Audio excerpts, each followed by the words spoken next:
Bakit gising ka pa? Tanong ni Micaela sa dilim. Hindi sumagot si Emmet, ngunit alam niyang gising ito. Paano'y steady ang paghinga ng lalaki? Hindi tulad ng kapag ito ay tulog. Bahagya kasing humihilig si Emmet. Hindi naman kalakasan, ngunit may mga gabing nagigising siya saglit. Paano'y hindi naman talaga siya sanay na may katabi, lalo at lalaki. Ngunit pagtagal, nasanay na rin ang dalaga. Hinahanap pa nga niya ang hilik nito minsan. Kung susumahin, magdadalawang linggo pa lamang silang nakakasama. Mabilis sa mga araw, ngunit para sa dalaga, tila kilalang kilala na niya ang lalaki. Marahil marami pa siyang matutuklasan sa ugali nito. Maiintindihan niya kung may ibang gawi itong hindi niya nagugustuhan. Siya rin naman may mga gawing hindi masasabing naayon sa edad niya at kasarian. Ano ngayon? Hanggat hindi dapat ipag-alala o ikatakot, tatanggapin niya.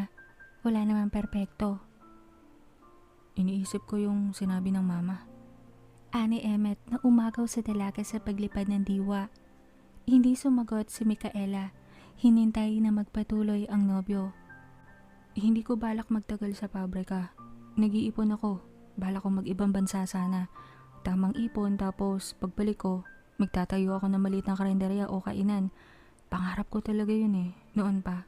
Sa probinsya namin, diskumpiyado kung papatok yun. Liblib kasi ang lugar namin. Masipag magluto ang mga tao dahil may taniman. Yung bayan naman, maraming kainan. Mahal ang pwesto.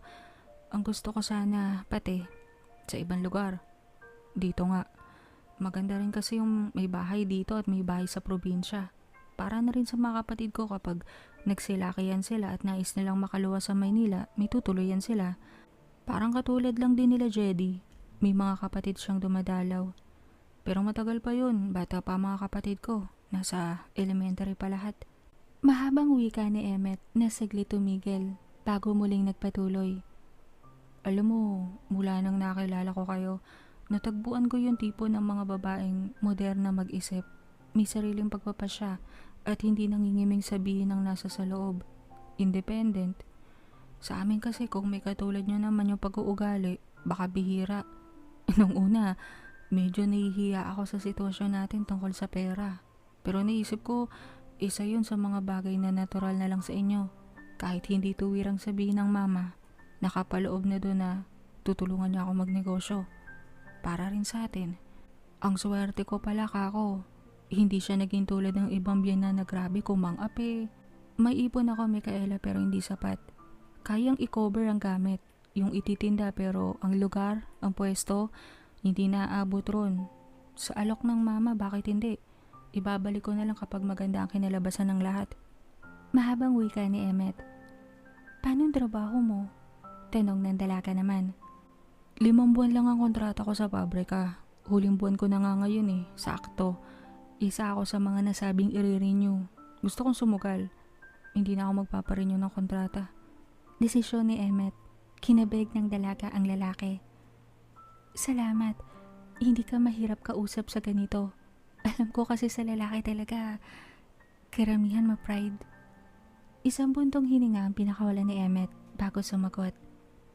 Basta, kapag maganda na ang naging resulta, gusto ko, ako na. Iba na kasi ngayon May tayo na. Bulong ng lalaki sa tenga ng dalaga. Hati dapat. Hindi ako sanay na nakadepende. Pag-usapan natin. Bigayan. Ungot ng dalaga bago inabot ang mukha ng lalaki. Hindi siya sinagot ni Emmet, ngunit tinugon nito ang halik ng dalaga. May isa pa pala akong gustong ibahagi sa'yo. Ani Emmet maya-maya na natigil sa paghalik. Gusto na kitang pakasalan. Kahit sa west lang muna. Alam ko masyadong maaga pero mas kakaang ang loob kong angkinin ka ng buo na may papel na sa pagitan natin. Mahinang wika ni Emmet. Saglit natigilan si Micaela. Nang makabawi, lumayo sa pagkakabilanggo sa bisig na lalaki. Binuksan ang ilawang nakapatong sa side table. Namimilog ang mga mata. Seryoso ka ba? Baka nabibigla ka lang. Hindi naman ako nagdedemand ng kung ano, lalo na sa sitwasyon natin. Naiiling natura ng dalaga, ngunit hindi maitago ang ningning sa mga mata. Siguro nga napakaaga, no? Pero ito yung nararamdaman ko eh. Hindi ako naniniwala sa matagal na pagsasama o maiksi. Ang mahalaga yung loob, yung kasiguraduhan, at siguradong sigurado ako ngayon sa'yo. Ani Emmet na may inabot mula sa ilalim ng unan. Napako roon ang mata ng dalaga. Nang itapat ni Emmet ang nakakuyom na kamao at binuksan ng palad, nasilayan ni Micaela ang manipes na gintong singsing. May disenyong 3 ukit ng puso. Simpleng singsing lamang ngunit may kung anong nasaling ang singsing na iyon sa puso ni Micaela. Pangalawang araw na nakasama kita, sabi ko sa sarili ko magsisipag ako. Mas mangangarap ng higit sa plano ko. Maaari mo ba akong samahan na to pa rin yun? Maria Micaela de los Reyes. Mahinang wika ni Emmet na ginagap ang isa niyang kamay. Hala naman. Nanginginig ang boses na wika ng dalaga. Mahal kita at mamahalin kita lalo sa mga susunod na araw, alam ko. Anang binata sa tumangotangong si Micaela. Hindi na kinayang sumagot, inalipin na nag-uumapaw na kasiyahan. Kailan mo to nabili? Tanong ni Micaela matapos maisuot ni Emmet ang alahas sa kanyang palatsingsingan. Umiling si Emmet. Replika yan ng singsing ng nanay. Ang mga kapatid kong babae may ganyang singsing rin. Binigyan ako ng sarili kong replika para ibigay sa babaeng mamahalin ko pagdating ng panahon. Ani Emmet habang pinagmamasdan ng singsing sa kanyang kamay. Maya-maya dinala iyon sa labi. Hinalikan ng paulit-ulit. Hindi maiwasan ni Micaelang mailing. Sobrang bilis. Hinga muna tayo ng konti. Pero syempre, hindi rin naman sa pag-ano. Nasa edad na rin naman ako. 30 ka na din. Bahala na nga. Sige, tara. Naluluha at natatawang wika ng dalaga bago nagpakabig kay Emmet. Binuwal nila ang mga katawan sa malambot na kutsyon.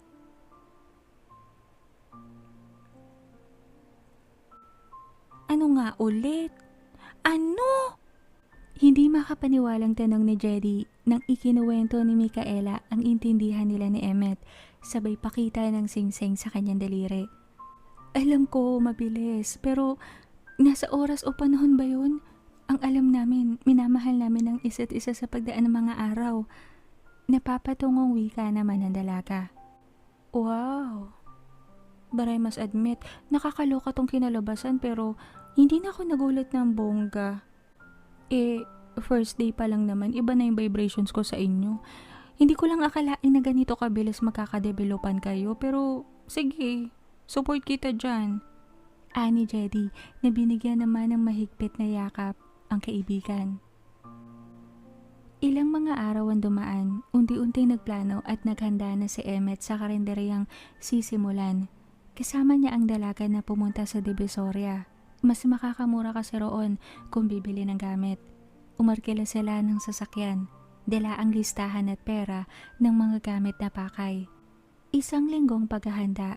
Nang sumapit ang tinakdang araw, sumakto naman na last day na ni Emmet sa pabrika. Ang kinaganda sa nalipatan nila, hindi alanganin ang garaheng pagpupwestuhan. Hindi alangan ang taong pumapasok, hindi rin naman nakahambalang ang pwesto sa daan. Maliwanag pa ang kabuuan ng garahe dahil bukas at tamang-tama ang pasikat na araw. Gumawa ng mahabang lamesa si Emmet at si Nato kung saan doon nilalagay ang nakahilerang mga kaldero. Bumili ng ilang monoblock chairs at lamesang pares nito para sa balak ng mga mag-dine-in. Naglagay rin sila ng toldang sasakop sa kabuuan ng garahe hanggang gate para sa tag-ulan at sa matinding sikat ng araw. Pinili ni Emmet na simplehan lang muna ang lugar. Kapag nakabawi-bawi na siya sa puhunan, saka sila mag-a-upgrade. Ang pinagtuunan niya ng atensyon, ang plato, mga kutsara at paso. Hindi siya bumili ng malalambot na kutsara at tinidor kahit napakamura pa noon. May kakapalan ang pinili niya. Gayon din sa platong hindi kaanong malaki para gamitin. Iisa ang kulay ng mga plato. Puti. Maganda kasi sa mata. Malinis tignan. Hindi pumasok si Micaela ng unang araw na nagbukas si Emmet. Excited siya, maging ang kanyang ina. Natutuwa sa pagsasalansa ng mga plato, pagpupunas ng mga kubyerto sa dalaga. Habang pinagmamasdan si Emmet na binubuksan ng gate, mag-aalas 9 na ng umaga. Nang maiayos na ang ilang lamesa at upuang tinatansyang magagamit, lumapit si Emmet sa nobya, hinalikan sa labi, sa ilong at sa noo. Bakit? Natatawang tanong ni Micaela nang saglit siyang pinagmasdan ni Emmet matapos ang mga halik. Pampaswerte. First day kasi. Anito na kinatawa ng dalaga. Binuksan ni Aling Glenda ang cassette player, nagsalang ng ilang nakakaindayog na tugtog. Pagkuhay, lumapit sa dalawa. Isang order nga ng apritada at isang order ng lumpiang Shanghai. Isang kanin lang. Diet ako. Ani Aling Glenda sa harap ng magnobyo. Nagtatakang napatingin ang dalawa sa ginang. Mamaya na yang lampungan. Gusto ko magbuhay na mano. Anito sa dalawang agad kumilos. Si Micaela ang naglagay ng kanin sa plato. Nilagay sa tabi ang 6 na perasong lumpiang Shanghai. Nilagay sa tray. Sumunod si Emmet. Nilagay niya roon ang mangkok ng apritada. Soft drinks po? Natatawang tanong ng dalaga sa tumangong nanay. Naglagay rin ng maliit na mangkok ng sabaw ng sinigang ang lalaki. Pagkuhay nagbayad ito ng 500. Sinuklian ni Emmet. Bago tinungo ni Aling Glenda ang pinakabuka ng pwesto ng lamesa. Kumain. Mula sa inang abala sa pagkagat ng lumpia, nilipat ni Micaela ang mata kay Emmet na binalot ng plastik ng yelo ang 500 na salaping galing kay Aling Glenda. Bago nilagay sa kulay green na arinolang karaniwang lagayan ng pinagbebentahan sa mga tindahan. Bakit mo binalot? Tanong ng dalaga sa lalaking muling hinalikan siya sa pisngi. May kasabihan raw na ang unang buhay na mano dapat hindi kagastusin o hindi dapat aalis sa kaha maghapon. Gusto ko namang itago to. Remembrance habang buhay. Kindat ng lalaki sa tumangotangang dalaga. Bago pa siya may sabihin, pumasok sa garahe ang landlady nila. May dalang 6 na kabataan, mga apo ata nito. Natakpan ng mga bata ang hilerang kinatatayuan nila Emmet. Paano'y kanya-kanyang turo ang mga ito. Nakisali sa kakulitan ang landlady nila. Saglit na kwentuhan bago nagbayad at naserba ni Emmet ang mga bata. Kanya-kanyang dala ng tray ang mga ito patungo sa 2 lamesang nakalatag. Si Aling Inde naman, ang landlady, ay sinaluhan sa mesa ang bagong kaututan dila na si Aling Glenda. Aba, masarap ang sabaw, hindi gaanong kaasim pero hindi nakakasawang higupin. Pahingi nga rin ng isang order ng sinigang iho. Anito pa maya-maya. Ang mga kabataang kumakain at paminsan-minsan nagkukwentuhan ay nakaagaw ng pansin ng ilang nagdaraan. Idagdag pang nagprito si Emmet ng ilang malalaking bahagi ng baboy na may natututong na peraso ng oregano at tanglad sa mantika. Umangat ang samyunion, lumalabas sa garahe, tinutudyo ang ilong ng mga taong nagdaraan. Maya-maya lang, napuno ng tao ang garahe. Masiglang kumilos si Emmet. Nahawa si Micaela. Alam niyang mamaya nila mararamdaman ng hapo. Pagkatapos na marahil ng araw, ngunit sa ngayon, naki-enjoy silang dalawa. Alas 8 hanggang alas 7 ang napagkasunduan nilang oras ng munting karinderya, sarado paglinggo. Bago mag alas 5, wala na halos ulam. Naging patok rin ang ginataang bilo-bilo ni Emmet, turon at banana Q.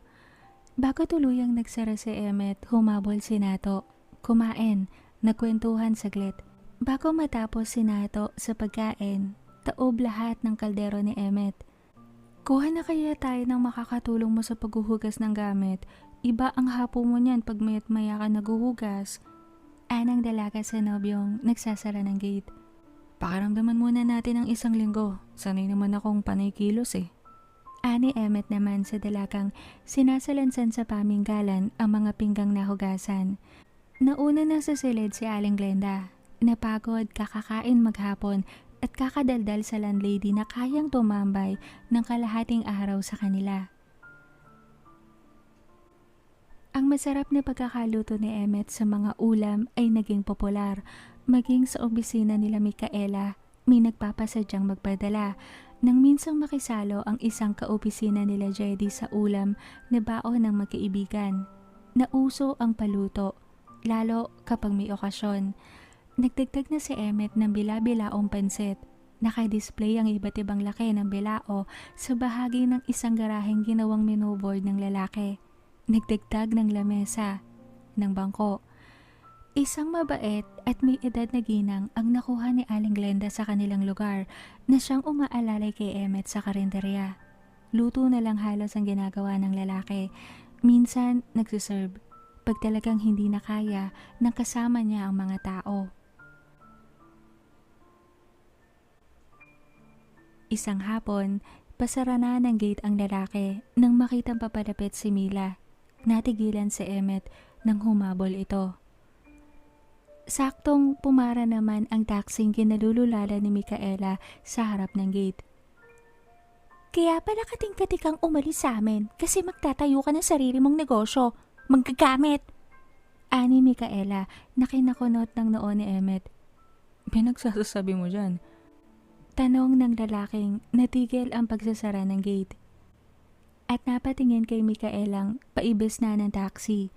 Saglit itong nagbayad bago kunot noong napatingin sa babaeng nakahalukip-kip at tila tinataraya ng kanyang nobyo. Love? Tawag ni Micaela na sinalubong naman ni Emmet. Sinadya ng dalagang halikan sa labi ang lalaki. May idea siya kung sino ang babae. Nakita na niya ito minsan nang sumama siyang bumili ng ulam kila Aling Pilomena. Ang babae naman ay nanliit ang mga mata. Nayamot sa nasaksihan, dahilan upang magsalita ng walang kawawaan. Sinadya mong gamitin ako para makilala ka rito sa luto mo. Tapos, pinaibig mo ko.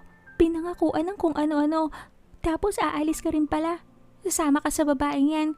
O siguro, pinagsabay mo kami. Ang kapal ng mukha mo. Anito na tumataging-ting ang boses sa paligid. Napasilip na si Aling Glenda mula sa pinto ng bahay. Mila, huwag kang magsalita ng mga bagay na hindi totoo. Ayokong patulang ka. Kung wala kang masasabing maganda, umalis ka na. Pakiusap. Kalmadong wika naman ni Emmet. Akmang may sasabihin pa sana ang babae ngunit umentra si Jedy na lumitaw kung saan. May dala itong kaldero, walang laman. Hoy Mila, huwag kang undin dyan. Kilala ka ditong naninilo ng lalaki na sa awa ng Diyos walang nagpasilo sa'yo. Huwag kang magsalita ng mga walang katotohanan ng bagay. Ikaw lang nag-iisip nun.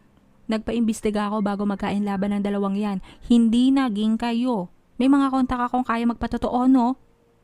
Repeke ng bunganga ni Jedy. Nakinahinga ng maluwag ni Micaela.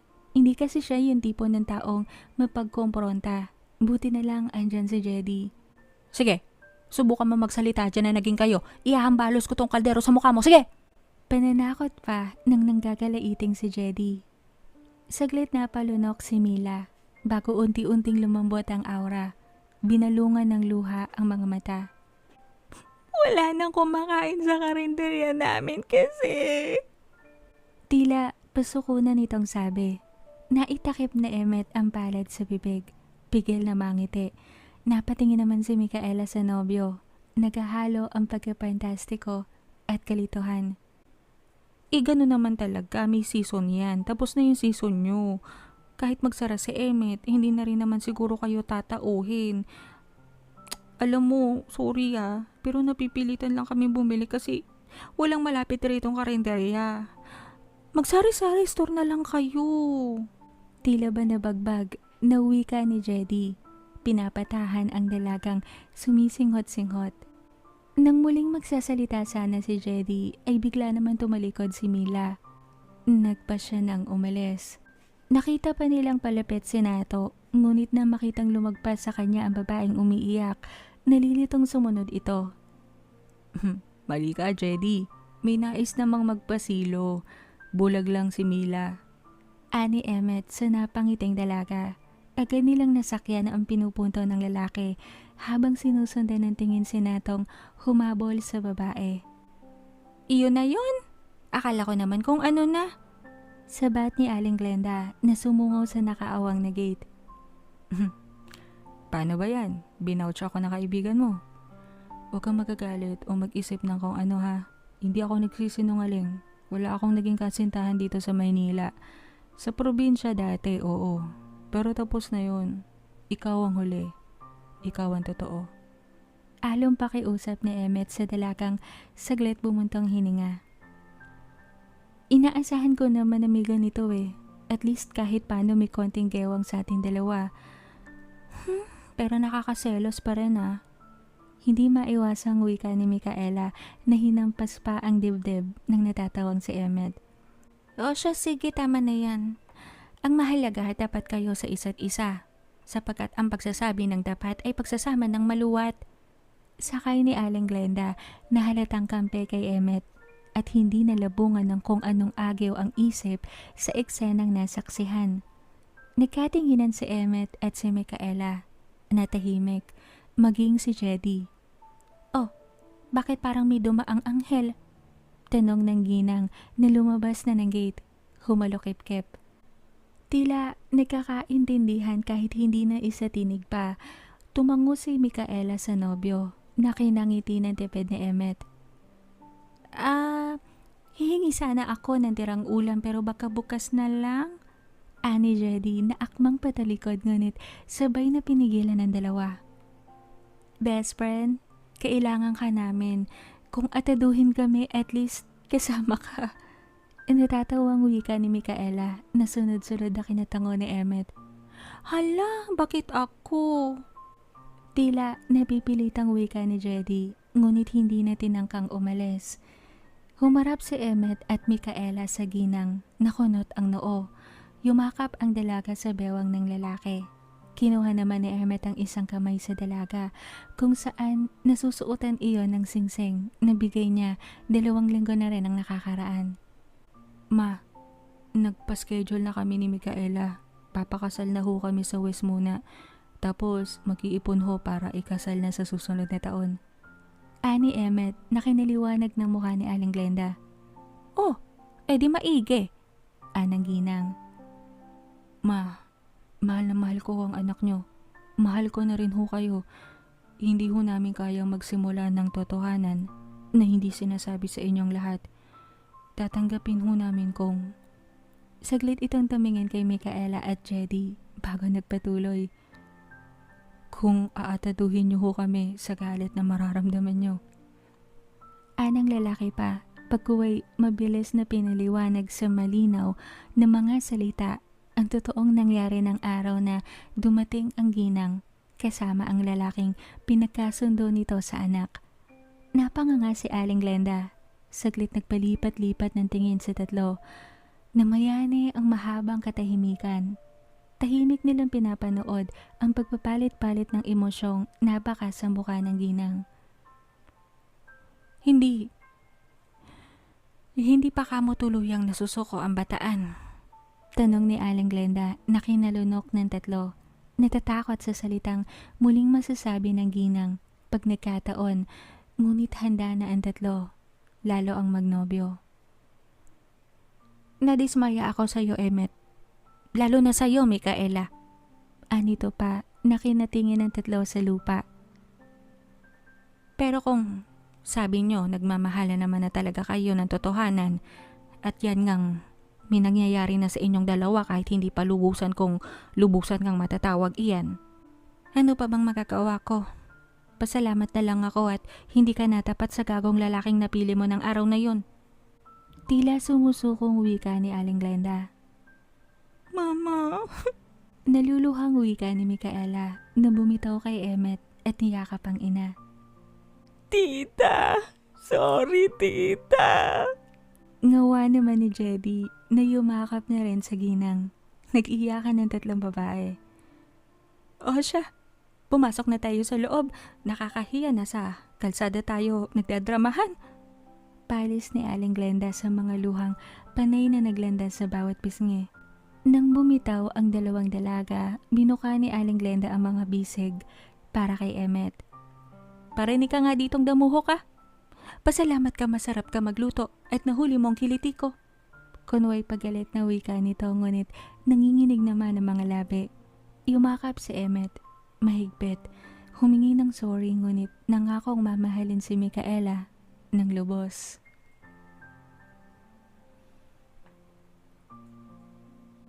Sabado ng gabi, habang nagliligpit ng mga ginamit sila Emmet at Aling Nelia, tumungo sa pinto si Aling Glenda, umiinom ng kape. Emmet, luluwas kami bukas ng madaling araw ni Nelia. May aasikasuhin ako sa pawn shop.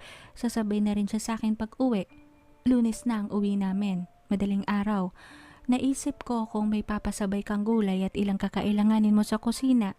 Mura naman ang mga bilihin sa probinsya. Aarkila kasi kami ng sasakyan. Ilista mo maya-maya pagkatapos mo riyan. Huwag mong kakalimutan na antayin ko. Anang ginang na tinanguan ni Emmet bago ito tuluyan tumalikod. Namiss nyo na ho siguro mga apo-apuhan nyo, no, Aling Nelia? Tanong ni Emmet sa ginang na naupo sa silya nang matapos ang ginagawa. Tinapit nito ang mukha sa electric pan. Ako, sinabi mo pa. Nakabili nga ako ng mga laruan nung nakaraan. Yun ang ungot nila sa akin nung huling uwi ko. Napapangiting wika na matanda. Ako na ho rito. Pahinga na ho kayo para makaidlip kayo ng konti bago kayo umalis mamaya. Ani Emmet na sinang-ayon na naman ang kausap. Nagkasalubong pa si Micaela at si Aling Nelia nang pumasok ang matanda at lumabas naman ang dalaga. May dalang kape rin ito. Nakangiting inabot kay Emmet na saktong patapos na rin sa ginagawa. Aalis pala sila mama bukas. Yung listahan na raw sabi ni mama, bago ka matulog, ibigay mo daw sa kanya. Anang dalaga na pinapanood ang lalaking papaupo na sa silya. Ano kaya kung ako na lang ang magsulat, sabihin mo na lang sa akin. Suhestyon naman ni Micaela sa lalaking pawisan, ngunit agad na ininom ang kapeng dala niya. Siya nga? Sige, para wala na akong isipin pa mamaya.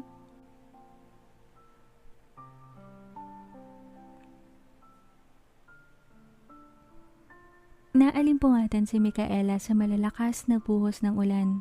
Kunot noong binuksan niya ang lampshade, tumingin sa orasan. 5:00 na madaling araw. Hindi na sila ginising ng ina nang sinundo ng sasakyan sa gate nang umalis ng 2:00. Napatingin siya sa naghihilik na nobyo. Nahabag ang babae. Labis-labis ang pagod ni Emmet na hindi na kinayang magising sa lakas ng ulan. Maingat na bumangon ang dalaga. Lumabas ng silid. Binuksan ang ilaw sa garahe. Sinilip kung may mga gamit na hindi dapat mabasa o nababasa. Bukod sa mga plastic na monoblock at chairs, awa ng Diyos, wala naman. Maigi at matibay ang toldang nilagay ng nobyo at ng kaibigan nito. Nang makontento sa pagmamanman sandali, muli niyang pinatay ang ilaw sa garahe. Bumalik sa silid, pinatay ang ilaw sa lampshade at muling nahiga sa kama. Otomatikong yumakap sa kanya ang isang braso ng nobyo. Maingat siyang hinatak palapit. Saglit niyang pinakiramdaman ng lalaki. Hinalik-halikan siya nito sa balikat ngunit nanaig ang pagod. Dahil maya-maya lamang, tulog na. Sa lumipas na mga araw, naging abala si Emmet, maging siya. 2 linggo nang tumatakbo ang karinderya. Bilang sa mga araw na yon ang landian nila. Laging make out, katulad ng unang nangyari sa kanila. Walang tuwirang nangyayari o kung tawagin ng mama niya ay pagsuko ng bataan. Parang pangangatawanan talaga ni Emmet ang paghihintay na sila ay makasal. Okay naman sana ngunit nailing ng lihim si Micaela. Ano ba tong iniisip niya? Siya tong babae ngunit parang mas game siyang mag all the way sila ni Emmet kahit wala pang papel na sumiselyo ng lahat. Sa bagay, 2 weeks na lang nakaschedule na sila kay Mayor para sa kasal. Konting tiis na lang, aniya sa sarili. Ang malakas na pagbuhos ng ulan ay may hatid na hangin kay lamig. Naisip niya ang nagbabiyaheng ina. Sana naman hindi gaanong maapektuhan ng nagsusungit na panahon ang mga ito. Pinikit niya ang mga mata. Hindi na namalayang nakatulog siya muli. Naalimpungatan si Micaela sa mabangong samyo ng natutunaw na butter sa mainit na kawali. Humahalo pa roon ang matapang na samyo ng kape. Papasok na si Emmet sa silid, hawak ang isang tray. Maliwanag na sa labas buhat sa bintanang bahagyang nahawi ang makapal na kortina. Maingat na nilapag ni Emmet ang tray sa tabi ng dalaga. Bukod dito, may oatmeal akong niluto. Gusto mo? Tanong ng lalaki na kinatango niya. Saglit itong lumabas. Pagbalik, may malukong ng mainit-init na oatmeal. Timplado na ng condensed milk. Nilapag nito sa tray ang hawak. Tumungo sa bintana at sinara ang kortina. Bahagyang dumilim, ngunit binuksan nito ang ilaw. Umuulan pa rin, ngunit tikatik na lang. Maliliit na patak ngunit dire-diretso. May hatid na lamig. Sabi sa radyo, may bagyo raw na paparating. Pero tumawag na si mama. Nakarating na daw sila sa inyo. Saka raw bumuhos yung ulan. Hinahanap ka nga eh. Sabi ko, hindi mo na kita ginising at linggo naman. Ani Emmet na kinakanot ng noo ng dalaga. Ang bilis naman sa isip-isip niya. Ngunit nang ibaling ang mata sa oras ng pandingding, mag-aalas 11 na ng umaga. Napahaba ang tulog niya at late na rin para sa almusal. Ngunit kinibit na lang ni Micaela ang bagay na iyon. Ngayon lang siya nakaranas ng breakfast in bed kaya walang kaso kung anong oras pa. Kumain sila saglit, halatang nagutom, nag-enjoy sa pagkain. Idagdag pang masarap ang kape sa ganitong klima. Nakakagising. Solo natin ang buong bahay pala ngayon, ano? Ani Emmet na kumakagat ng French toast. Pinigilan ni Micaela ang mapangiti. Binabad ang labi sa tasa. Nagkunwaring abala sa pag-inom ng kape. Anong gusto mong ulam pala? Tanong ni Emmet na kinakibet ni Micaela. Saglit siyang tinitigan ng lalaki nang hindi siya sumasagot. Okay ka lang? Tanong nito. Bahagyang nangunot ang noo. Nilalamig lang. Ang lamig kasi. Aniya na hindi sinasalubong ang mata ng lalaki. Akmang kukunin niya ang malukong ng oatmeal nang hawakan siya ni Emmet sa baba bago sinalat ang kanyang leeg. Nilalamig ka pero mainit-init ka. May sinat ka ata. Anito na saglit tumayo at naghalongkat ng tableta sa drawer. Sinalat ni Micaela ang leeg. Wala naman siyang nararamdamang iba ngunit oo nga, may kainitan siya. Inabutan siya ni Emmet ng Biogesic. Kahit na gusto niyang tanggihan, nang hinayang si Micaela sa airport, inabot niya ang gamot. Ininom. Bago tinuloy ang pag-aalmusal, tumabi sa kanya si Emmet. Sumandal sila sa headboard.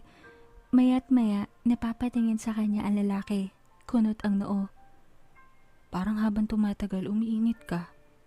Anito na kinailing niya lang. Hiniling niya ang leeg sa balikat ng lalaki. Saglit silang nagkwentuhan. Habang nilalaro ni Emmet ang kanyang kamay kung saan nakasuot ang singsing nito roon. Hindi na nagsusuot ng bra ang dalaga. Komportable na siya sa lalaki. So anong gusto mong gawin natin ngayon o kaya mamaya? Tanong ni Emmet sa kanya. Yung totoo, wala. Parang gusto kong magtamad-tamaran. Day off naman natin eh. Sagot ni Micaela na bahagyang nasagi ang tray sa pag-inat ng paang ginawa. Nag-excuse si Emmet. Tumayo sa pagkakaupo sa kama at kinuha ang tray. Lumabas ng silid. Napatingala si Micaela sa tikatek na naririnig pa rin sa bubungan. Sana huwag tumigil para hindi maisip ni Jedy na tumungo rito. Bulong ng dalaga sa isip. Inabot niya ang baso ng tubig na nakatakip sa side table. Uminom bago inabot ang magasina nakapatong sa silya ng vanity mirror. Saglit sumulyap sa pintong bahagyang nakaawang. Nakakarinig siya ng tubig galing sa gripo. Naguhugas ng pinagkainan nila ang lalaki. Napabuntong hininga ang dalaga bago tuluyang hinika ang katawan. Inabot ang kumot, binalot ang sarili. Parang pumapasok ang lamig na dala ng ulan.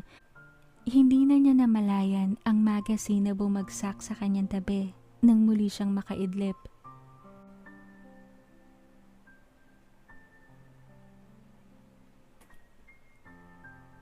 Naalimpungatan ng dalaga sa mabangong samyo na nanggagaling sa kusina.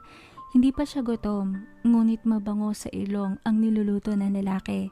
Napatingin siya sa orasan, 2:00 ng tanghali. Bumangon siya sa kama, lumabas ng silid. Nilingon siya ni Emmet na tapos na sa ginagawa. Nang silipin niya, beef mushroom. Binuksan nito ang rice cooker. Tinignan kong luto na. Humalo ang mabangong samyo ng pandan at bagong ining kanin. Gusto mo kumain na? Tanong nito. Ngumiti si Micaela bago tumungo sa banyo. Saglit naghilamos at nagsipilyo. Nang lumabas ang dalaga, nag-aabang na sa pintuan si Emmet. Sinalat ang kanyang pisngi at leeg. Mainit pa rin daw siya. Hinuli niya ang kamay nito. Hindi tinanggal ang pagkakasapo sa kanyang leeg bago sinalubong ang mata ng lalaki. Kapwa sila napalunok. Saan mo gusto? Tanong ni Emmet na kinatawa niya. Seryoso nga. Nakangiti naman itong wika. Hindi na sinagot ng dalaga ang tanong nito. Inabot niya ang labi ng lalaki. Nagsalo sa mainit na halik. Lalong lumakas ang ulan sa labas. Lalong naghatid ng lamig. Ngunit hindi alintanan ng dalawa ang klima. Kinabig ni Emmet ang dalaga. Niyapos. Pagkuway inangat. Otomatikong umangkla ang mga hita sa bewang ng lalaki. Saglit pinawi ni Emmet ang labi. Nilingon ang kalan. Siniguradong walang apoy na naiwan bago binitbit ang dalaga papasok sa loob ng silid. Marahil nga, sinisinat siya. Maaring matuloy sa lagnat kung sakali. Ngunit iba pala ang pakiramdam ng sinisinat ka.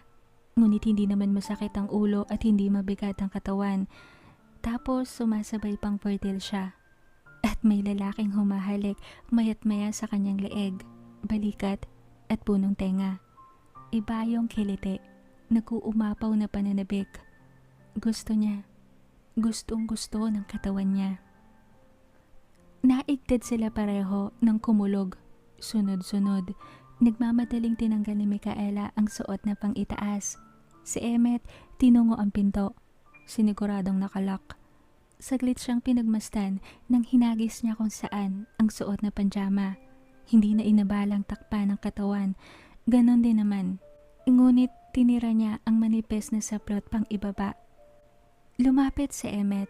Habang hinahawakan ng neckline ng suot na t-shirt, mabilis na tinanggal sa katawan. Napalunok si Micaela nang matitigan ang mga kalamnan nito sa sikmura. Hanggang ngayon, nagtataka pa rin siya kung paanong nagagawa ni Emmet na mamintena ang katawan kahit nagluluto. Siya nga, nagkalaman sa panay na pagkain sa mga luto nito. Paluhod siyang nilapitan. Kinuha ang kanyang kamay, hinalikan sa kamao, habang sensual na pinagmamasdan ng kanyang dibdib. Bahagya siyang hinatak ng lalaki pahiga. Inabot niya ang laylayan ng suot nitong boxer.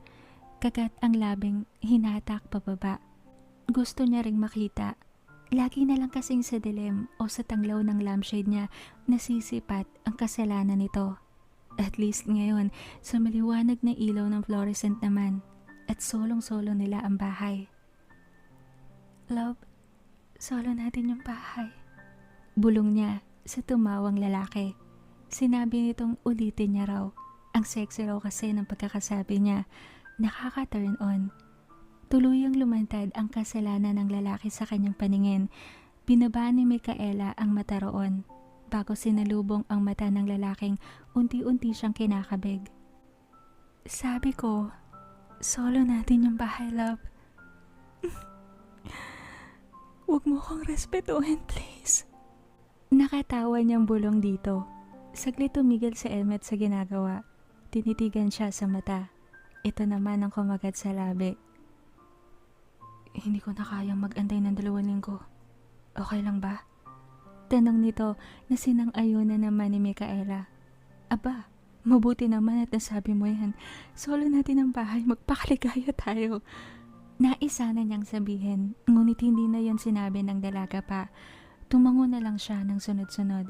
Paano'y naagaw ng kanyang pansin ang kasalanan nito. Bakit parang hindi bastos para sa kanyang mata? Parang ang ganda-ganda nga tingnan. Lalo siyang sinilaban nang dumausdos ang unahang bahagi nito sa kanyang isang hita. Gusto niyang tumili sa kilig. Iba ito. Iba ngayon. Kasi nga, walang tao sa bahay nila. Sila lang. Hindi nila kailangang mag-ingat, pigilin ang mga singhap. Tila nga hinahamon pa sila ng ulan, ng kulog na talunin ang likha nitong ingay. Umarko ang katawan ng dalaga nang sakupin ni Emmet ang isang dunggot ng kanyang dibdib. Inuna nito ang isang braso sa batok niya. Nilukob ng isang malayang kamay ang isa niyang dibdib. Sensual na minasahe. Mayat mayang tinutudyo ng hinlalaki ang dunggot roon. Pinaghiwalay ni Micaela ang mga hita matapos tanggalin ang suot na panty. Nang maidaiti ang bawat kasalanan sa isa't isa, nagkatinginan silang dalawa. Muling kumulog. Kusang tumungo ang kamay ng dalaga, isiningit sa gitna. Ginabayan ang kasalanan nito. Saglit inulit ang pagdaiti. Kapwa sila napasinghap. Muling inulit ni Micaela. Pinadaan ang dulong bahagi ng kasalanan nito sa kanya. Nakakaliyo ang kiliting sanhi ng basang mga laman. Bawat hagod nakakadagdag ng init. Bawat angat, bawat pagdausdos. Hindi na naghihiwalay ang kanilang mga mata. Kapwa nila ninanamnam ang umaaliping emosyon. Nang sa wakas at itapat ng dalaga ang iginayang kasalanan, ay nakakaintinding tumango si Emmet. Dahan-dahang lumusong. Napapikit ang babae. Tila sabay silang naglagablab. Kung natuloy na sa lagnat ang sinat o hatid ng nakakaliyong sensasyon, wala na siyang pakialam. Ang isang kamay niya napahawak sa braso ni Emmet na nakatanga naman sa headboard. Nanatili ang isa niyang braso na inuunanan ng dalaga. Nang lalong lumusong si Emmet, umarko ang katawan ng dalaga, mariing napapikit. Ang kamay na humawak sa kasalanan ng lalaki kanina, ang basang palad, naihawak sa isa niyang dibdib saglit, bago dumausdo sa tiyan. Nangintab ang dunggot at balat na napahira ng malapot na likidong galing sa kanilang kasalanan. Napadilat si Micaela nang maramdamang bumaba ang bibig ni Emmet. Sinakop ang nabasang dunggot. Tila siya hihimatayin sa sensasyong umaalipin nang marinig pa ang ungol ng lalaki. Nang umulos ito, saglit siyang napaigik. Ngunit bumaba ang isa niyang kamay na nakahawak sa braso nito. Dumako sa isang pisngi ng likuran ni Emmet. Nanggigil bago sinabing ipagpatuloy na nito, na sinunod naman ng lalaki. Suminghap si Micaela, hindi na pinigilang umungol. Kagat ang labi, ninanamnam ang lahat ng nangyayari sa kanyang katawan. Ang mga ulos ay unti-unting bumilis. Sumasabay na si Micaela sa bawat angat ng katawan. Madaling nabura ang sansaglit na sakit. Napalitan ng iba yung kiliti. At tulad ng dati, may kung anong naiipon sa kanyang puson. Nagpapadyang umalpas. Bumalong. Pamilyar ang pakiramdam, ngunit mas nakakaliyo, mas nakakakilig. Mas masarap ang pakiramdam na to, lalo nang maramdaman niyang sasabay sa kanya si Emmet. Tumunog ang labi ng lalaki nang tanggalin ang bibig sa paghit-hit sa dibdib ni Micaela. Dumako ang labi ni Emmet sa kanyang punong tenga. Pinapapili siya. Ngunit para saan pa? Ganon din naman. Mag-asawa na sila kung tutuusin. Ilang linggo na lang ikakasal na. Sinabi niyang wag nang mamili, wag nang mag-alala. Nasa edad na sila, kaya na nila, at mahal na mahal nila ang isa't isa. Lalong bumili sa mga ulos, dumidiin. Nakapisil na ang bawat kamay ni Micaela sa bawat pisnging bahagi ng likuran ni Emmet. Sagad at sabay na sinalubong ang rurok.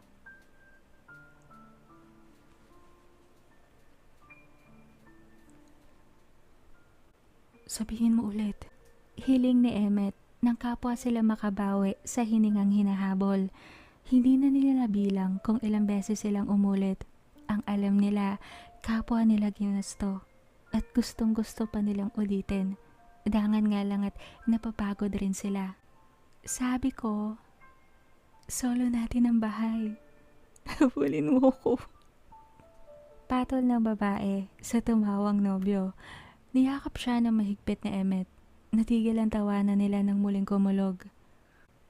Kinabig ni Emmet ang dalaga. Binuo naman ni Micaela ang muka sa leeg nito. Kapwa nila pinapakiramdaman ng isa't isa. Maya-maya, nagsalita si Emmet. Love, sa Biyernes bisita natin sila nanay at tatay.